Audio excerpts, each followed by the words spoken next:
السلام علیکم ناظرین، مارکائے کارگل کی اگلی قسط کے ساتھ حاضر ہوں۔ خالد نذیر کو کیپٹن عمار حسین کی فوج تھی بطور ذخیرہ فورس میسر تھی۔ انہوں نے کیپٹن عمار کو اقبال پوسٹ کی طرف کمک مہیا کرنے کے لیے احکامات دعاؤں کا روانہ کیا۔ کیپٹن عمار SSG کا جان باز تھا اور اس کے ساتھی من جان بازم کے فلک شگاف نعرے بلند کرتے شہادت و عظیمت کی عظیم شاہراہ پر گامزن ہو گئے۔ رات کا وقت ہونے کی وجہ سے خالد نذیر نے سختی سے کی تھی کہ جوابی فائر ناگزیر حالات میں ہی کیا جائے۔ رات کے اندھیرے میں خصوصاً اس برفیلے پہاڑی جہنم میں ہر پتھر پر دشمن کو گمان ہوتا تھا انہیں اپنا امنیشن صبح تک کے لیے بچانا تھا۔ کیپٹن عمر کی فورس نے اقبال پوزیشن کے بائیں پہاڑی سلسلے پر اپنا تسلط قائم کر لیا تاکہ دشمن پیچھے ہی رہے، اور ادھر میجر زکریا یوسف کی ہر ممکن کوشش تھی کہ کرنل خالد نذیر کے لیے زیادہ سے زیادہ ذخیرہ فوج جمع کر لے۔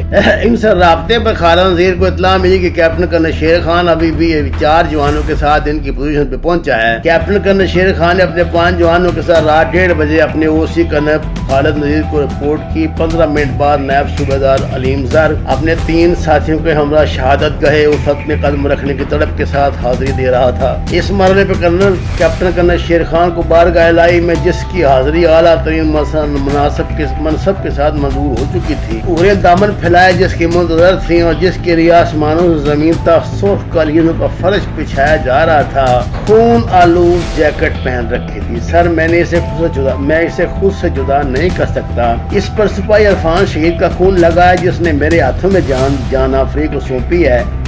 اس نے اپنے OC سے اس خواہش کا اظہار کیا کہ وہ سپاہی عرفان شہید کے لیے اعلیٰ عسکری منصب کی سفارش کریں۔ کرنل خالد نذیر نے یقین دلایا کہ وہ اس کی خواہش کا احترام کریں گے۔ انہوں نے کیپٹن میر نواز، شیر خان، علیم زر کو دشمن کے نفوذ سے متعلق حاصل معلومات سے آگاہ کرتے ہوئے اپنے جوابی منصوبے کا اجمالی خاکہ بیان کیا۔ قریباً 1 گھنٹہ بعد وہ خالد نذیر سے اقبال پوزیشن کی طرف گامزن ہوئے۔ کرنل خالد نذیر نے وہاں مزید 2 گھنٹے تک نفری کا انتظار کیا، پھر کیپٹن میر نواز اور ان کی سپاہت کو اللہ کے حوالے کرتے خود بھی اقبال پوزیشن کی طرف روانہ ہو گئے۔ پوسٹ سے 200-250 گز دوری سے زمین پر گولیوں اور گولوں کا می برسنے لگا، لیکن کسی نہ کسی طرح مختلف پتھروں کی آڑ لیے وہ اقبال پوزیشن پہ پہنچ گئے۔ یہاں مار کا جاری تھا۔ اقبال نے بتایا کہ دشمن اتنا قریب پہنچ گیا تھا کہ ان کے لیے مزید انتظار ممکن نہیں تھا۔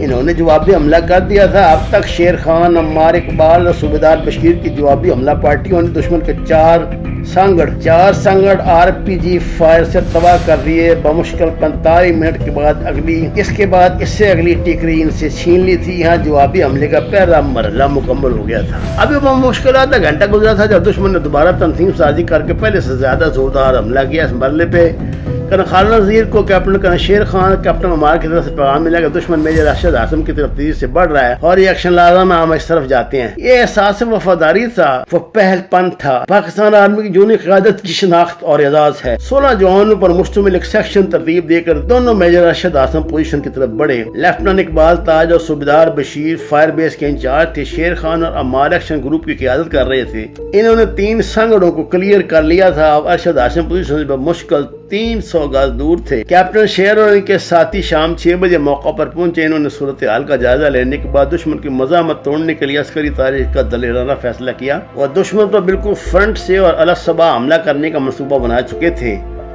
انہوں نے عشاء کی نماز باجماعت ادا کی اور اپنے ساتھیوں کو شہادت کی فضیلت پر مختلف خطاب کے بعد اپنے منصوبے سے آگاہ کرتے ہوئے بتایا کہ اس حملے میں جان کا زیاں ہے، بچ نکلنے کے امکانات نہ ہونے کے برابر ہیں، کیونکہ دشمن تعداد اسلحے کی برتری کے علاوہ محفوظ بھی ہے۔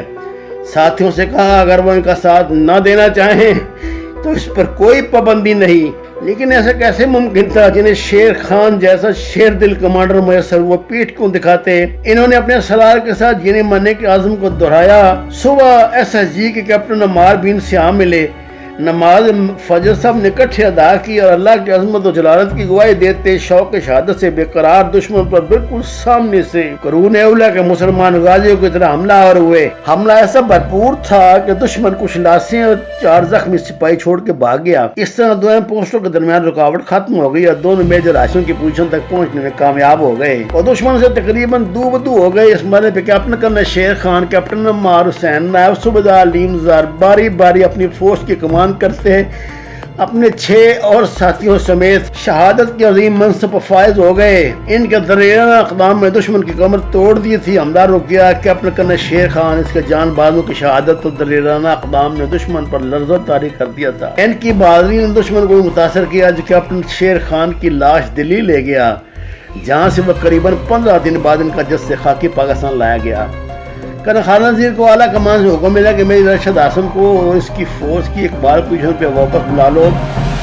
رابطہ کرنے پہ میجر ارشد اعظم نے بتایا کہ سپاہی محمد علی اتنا شدید زخمی ہے کہ اس کو معمولی حرکت دینا بھی ممکن نہیں ہے، قیامت کی گھڑی تھی۔ اس مرحلے پر خالد نذیر کو بہت دلیرانہ فیصلہ کرنا تھا۔ محمد علی کو اللہ کی رضا پہ چھوڑ کے فوراً اقبال پوسٹ پہ پہنچو۔ انہوں نے بعد نخواستہ حکم جاری کیا۔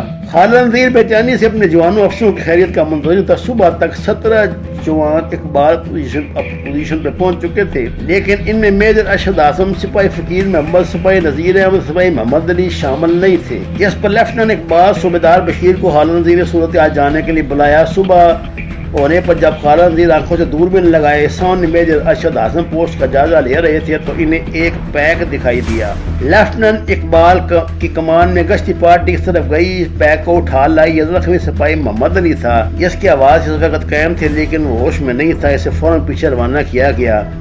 وہ آج بھی غازی اور زندہ ہے، جبکہ میجر ارشد اعظم ان کے دونوں جوانوں نے بھارتیوں سے آخری لمحے تک دست بدست لڑائی لڑی، جس میں تینوں نے جامع شہادت نوش کیا۔ افسوس ان کے پیاروں کو اپنے 6 دنوں کے جسد خاکی بھی نصیب نہ ہوئے کہ انہوں نے اپنی جانوں کے عوض اللہ سے بڑے عرفہ والا انعامات و درجات کو سودا کر لیا تھا۔ اعلیٰ ترین جنون قیادت، احساس ذمہ داری اور اصرار و قربانی، پہلکاری، مثالی ایکشن اور جرأت و جان بازی پہ کیپٹن کرنل شیر خان کو نشان حیدر، میجر ارشد ہاشم شہید کو ستارہ جرأت، سپاہی عباس علی شہید کو تمغہ جرأت، سپاہی ابراہیم کو تمغہ جرأت، سپاہی شمس الحق شہید امتیازی سند، سپاہی محمد ریاض شہید کو امتیازی سند، صوبیدار بشیر کو کمنڈیشن کارڈ سے سرفراز کیا گیا۔ اس دفاعی پوزیشن کے خلاف دشمن کی آخری کوشش تھی جس میں سے ناکامی کا سامنا کرنا پڑا۔ بھارتی فوج کا دوسرا بریگیڈ 3، 4 اور 4-5 کے واقعات کے بعد 5-6 جولائی کو اپنے زخم چاٹتا رہا۔ اس روز کوئی کارروائی نہ کر سکی۔ 6 جولائی کو الگ صبح انڈین ایئر فورس میراج 2000 کے ساتھ حملہ آور ہوئی۔ میراج 2000 مارٹر پوزیشن پر اونچی پرواز کرتے ہوئے گائیڈڈ میزائل داغتے رہے اور شام ڈھلے دشمن 3 بٹالین کے نفری کے ساتھ شدید توپخانہ کی گولہ باری کی آڑ میں حملہ آور ہوا۔ دشمن مراد اور قادر پوسٹ سے تقریباً 25-35 گز کے فاصلے پر پہنچ گیا، لیکن یہ زمینی نہیں پہاڑی جنگ تھی جہاں ایک گز کی مار کارروائی اپنے نتائج برآمد کرتی ہے۔ مراد نیک زخمی ہو چکے تھے۔ 6-7 کی درمیانی رات حوالدار لالک جان کی سپاہ پر قیامت ڈھاتی آ رہی تھی۔ لالک جان اور ان کے 12 ساتھی بے جگری سے دشمن کی ایک بٹالین کی پیش قدمی روکے ہوئے تھے۔ یہ پوزیشن تھی جو نائک عبد القادر نے قائم کی تھی۔ 12 جون کو دشمن کے توپخانے کے ساتھ میں آ کے شہید ہوئے تھے۔ انہیں دفاعی کام میں بڑھ چڑھ کے حصہ لینے، ثابت قدمی کے ساتھ توپخانے کو فائر گرانے پر تمغہ جرأت عطا کیا گیا۔ لالک جان کے 13 جوانوں نے 3-4 جولائی رات سے 6 جولائی تک دشمن کے بریگیڈ کو روکا، شدید جانی نقصان سے دوچار کیا۔